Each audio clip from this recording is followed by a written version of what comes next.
Today's the day where it's time to say goodbye.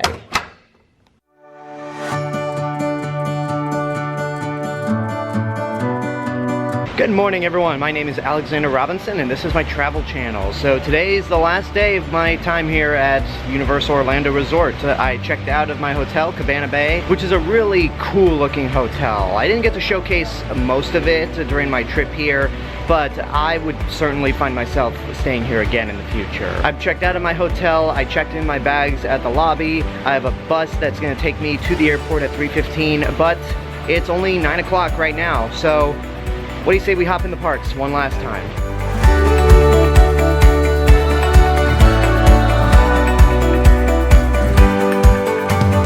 First up, one last trip to Universal Studios, Florida. I decided to walk down Hollywood instead of Minion Street because it is way too crowded over there. As much as I would love to see the Bourne Stuntacular again, I just don't have the time. But make no mistake, it is amazing. Got themselves a Hollywood Walk of Fame and a Ralph's. If this were open, I'd pick up some stuff to eat, but it's not even real, it's just a facade. So my main goal for being here at Universal Studios Florida is just to do 3 rides. As I mentioned, E.T. Adventure, and then Revenge of the Mummy and Gringotts. Both Mummy and E.T. are currently at a 10-minute wait last I checked, whereas Gringotts is at a 70-minute wait. So I may have to just do single rider again for Gringotts. Some of my favorite videos to watch on the internet involve Megatron at Universal Studios Hollywood roasting guests. This Megatron doesn't do that, unfortunately, because he's filled with a bunch of pre-recorded audio. So that's slightly disappointing that Megatron and even Optimus Prime don't have actual people voicing them, because at Universal Studios Hollywood, they have an actual person voicing both characters and interacting with the guests, whereas here, they just filled them up with a bunch of pre-recorded dialogue from both Peter Cullen and Frank Welker. I mean, it's cool to hear their voices in those characters again, but a little more interactivity would have been the way to go, like in Hollywood. And now we can continue our pathway to E.T. Adventure. Never walked through this scare zone during the day. Even in the daytime, without all the fog effects, this place looks really cool. Couldn't ask for better music to take us to E.T. Adventure than this. What's a major shoe? That's a Lord. Daddy, I'm so sure.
That is certainly going to be one of the rides that I'm going to miss once I leave Universal Orlando, because E.T. is just such a classic, the movie and the ride. And I don't know how much longer it has in its lifespan. I know Spielberg has said, you're not taking down that ride as long as I have any say in it, but you never know how these things will play out. So I'm glad to have experienced it on this last day. But now, I said I wanted to do 3 rides, let's make it 4. I'm going to hop on a Men in Black Alien Attack and see if I can get a better score than Cosmically Average. So it turns out I will forever be Cosmically Average on Men in Black. So in order to eat my sorrows away, I bought freeze-dried ice cream. I have had freeze-dried ice cream sandwiches in the past, and luckily they don't melt in the Florida sun, but I always forget what they taste like.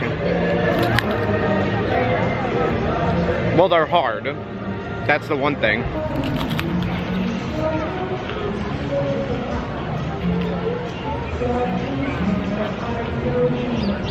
It's just an ice cream sandwich, that's it, except the feeling isn't as good. As I'm making my way to Revenge of the Mummy, it's drizzling right now. You can't see it on camera, but there were raindrops falling out of the sky, and those clouds look pretty ominous. Alright, one last time to go on this version of the Mummy. The wait time actually jumped up from 10 minutes to 25 minutes. So I will once again be doing single rider. The upside to going to a theme park alone. So that was certainly a memorable last ride on the Mummy. Every time the ride was at a point where it stopped, like the scarabs, the turntable, and the false ending, and Brendan Fraser, we were stuck there for longer than we were supposed to. But, you know, I live for the moments to be stuck on rides, because at least you come out with the story. So now I'm gonna head to Gringotts and then head to Islands of Adventure before catching my flight. One last time.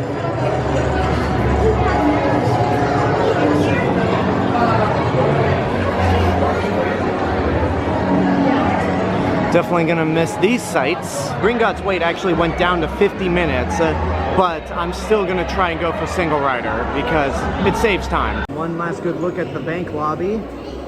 This is truly incredible, but again, there is a line, so single rider, here we go.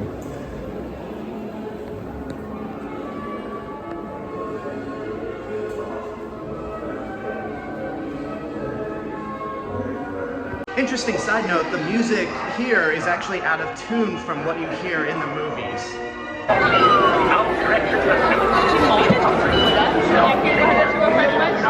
And that's a wrap on Gringotts and Diagon Alley.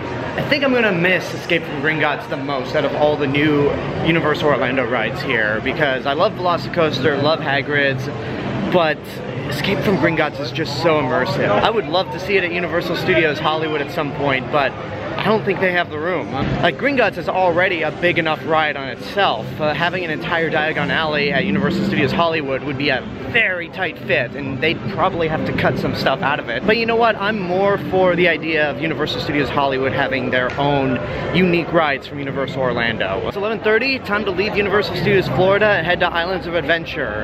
And that's where I'll finish out my day. Goodbye, Universal Studios Florida.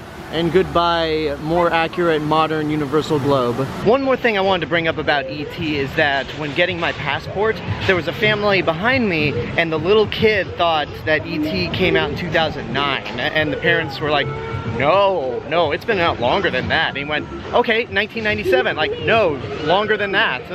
So, if you ever needed any kind of proof on how timeless a movie can be, if somebody is not aware of how old a movie is, that's your proof. The final day of this adventure begins. Another beautiful day here at Islands of Adventure, especially Port of Entry. I'm really gonna miss the architecture of this place because it's so unique in terms of entry to a theme park. Just want to get one last good view of Jurassic Park, Hogwarts, and Velocicoaster before heading back to California.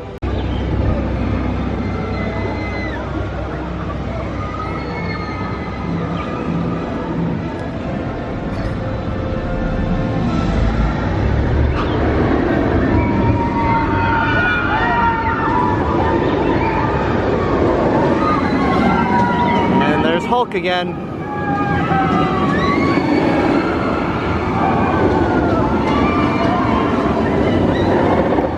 So I'm going to be heading straight to Jurassic Park. I'm going to skip past Hogsmeade because I imagine that place is packed.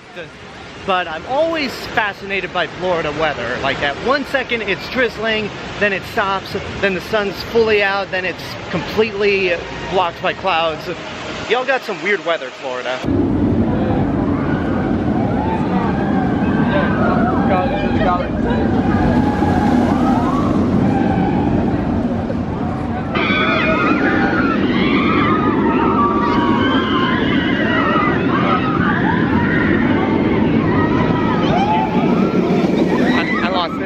Oh, no, there it is. So I won't be doing Velocicoaster on this last day, unfortunately, because Velocicoaster's here to stay.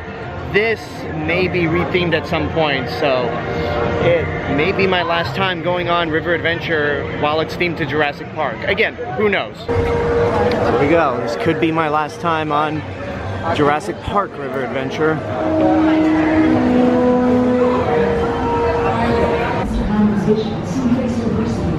The original Jurassic Park was slated to open in 1993. Island Drive, a remote island off the Costa Rican coast. But due to certain unforeseen complications, the project was postponed just short of completion, and later on was eventually abandoned.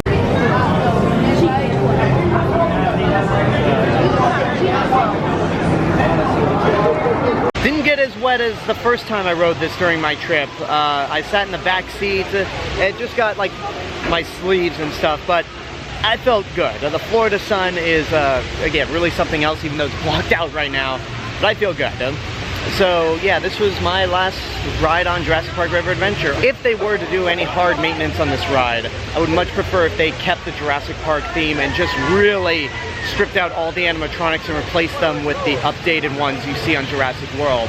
And also update all the dinosaur roars, because with the exception of the Dilophosaurus and Raptors, none of the other dinosaurs have movie-accurate roars, except for Psittacosaurus, but that wasn't featured in any of the movies.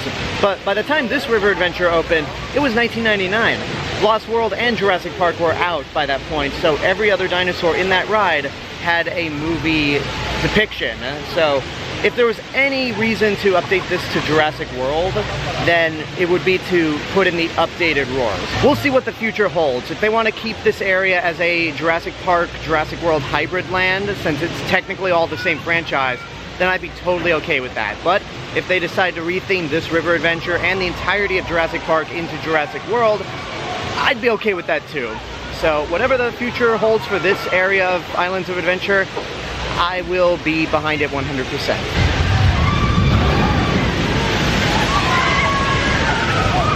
Gonna miss it either way. You're doing good. I love your shirt. Are you celebrating today? Yes, I am. I didn't talk to Blue about what day it was today. Can you show her your shirt and tell her the significance, please? It's Godzilla Day! Ah, yeah, there we go! Good job, we're gonna get you out of there, come on out. So yeah, Blue's a fan of Godzilla Day, who knew?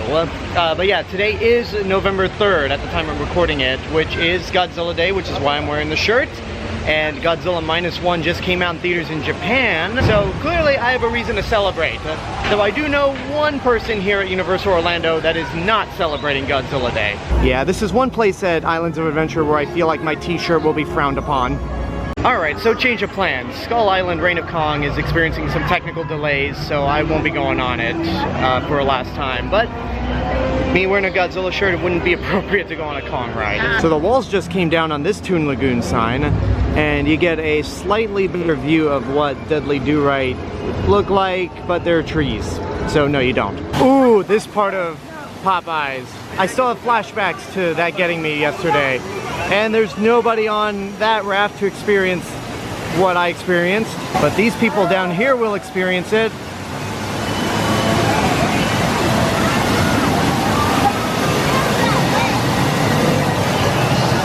And the walls are down for this sign as well, so I can show you the entirety of the Toon Lagoon sign before leaving. I got about 45 minutes left in the park before I have to head back to my hotel so I don't miss my bus.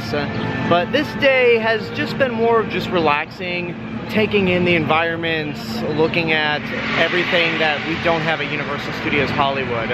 Because again, it's been 15 years since I was last here, and thankfully I'm able to vlog and document it all. So my time here won't just live in my memory, it's eternal on YouTube for you all to enjoy. So yeah, again, 45 minutes left. I haven't done a whole lot of rides today, especially here at Islands of Adventure. I've only done River Adventure and met Blue at the Raptor encounter. But I pretty much did everything that I wanted to do during this entire trip. I did Hagrid's, I did Velocicoaster, but because I'm going on a plane later today, I just don't have the energy to go on those rides. Next time I'm back, which hopefully won't be another 15 years, I will definitely be back on those rides. So I'm gonna finish my last day here at Universal Orlando in Marvel Superhero Island. Hands down my favorite land in all of Islands of Adventure. Spider-Man, where are you coming from, Spider-Man? Nobody knows who you are. With a bunch of wet behind the ears tourists? You're kidding, right? Well, you and your cowardly colleagues dropped off the face of the earth. I need someone I can count on to get out there and be alright on the street. And Mike Conville's dupes that are doing their civic duty. Why not you? Mr. Jameson, the Scoop is a state-of-the-art high-powered vehicle. This is dangerous written all over it. What? You're really a poser? The only danger is that we mistake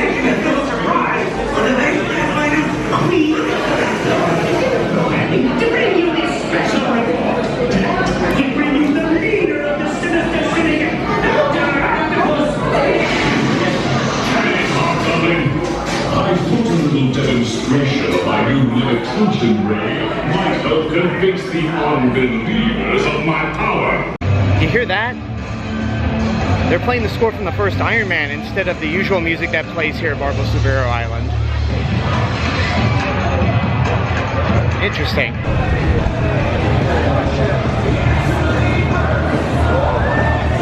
Here they come.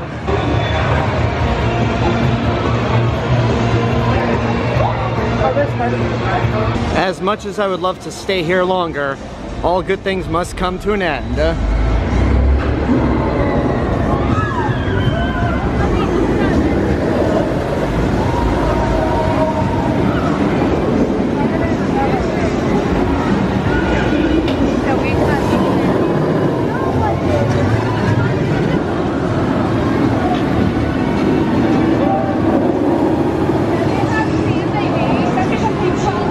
So with that, it's time to say goodbye to Marvel Superhero Island and goodbye to Islands of Adventure. And as I make one more trek back through Port of Entry, there's a reminder up ahead that even though my vacation is done, the adventure lives on.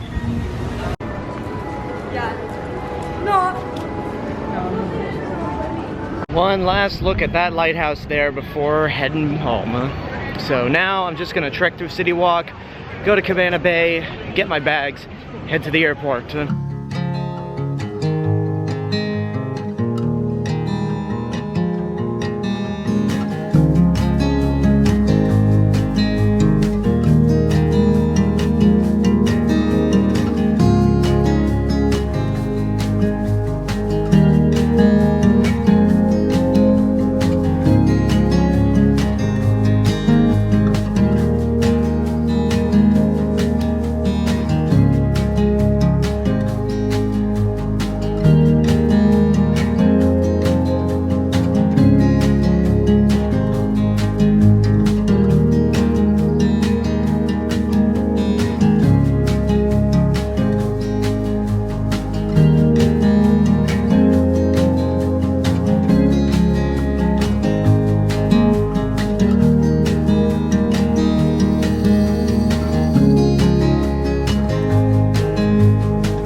And I am back where this vlog of my vacation to Universal Orlando started. So thank you guys so much for watching these videos. I hope you enjoyed them. I definitely had a good time making them and just going on vacation to Universal Orlando in general, because like I said at the start of the series, it's been 15 years since I was there last. So this vacation was sort of a way to just kind of get this out of my system, get this obsession that I need to go back to Universal Orlando because it's been too long. But I also feel like it's a good stepping stone towards other potential travel trips like this, because I really like to do traveling a lot more, not just to theme parks, but to other places that I want to go, whether it's places that I haven't been in years or places that I've always wanted to go but never went. This is just the beginning. I feel like this is just the beginning of more extensive travel videos to come. They're not gonna be like every 2 months or something. They're gonna be once in a while because I still have my own life out there. I still have bills to pay, rent to pay, but I feel like it'll make those particular trips feel all the more special. So again, thank you guys for watching. If you're not subscribed to the channel, please go ahead and do so. You can also go ahead and like the video, leave a comment, hit the bell button to get notifications when a new video comes up. If you want to find me elsewhere on YouTube, you can go to my movie review channel Alexander Robinson Movie and TV Reviews. You can also follow me on Facebook, Instagram, Letterboxd, Threads. I'll see you guys in the next video, but until then, have a good night, take care, and safe travels.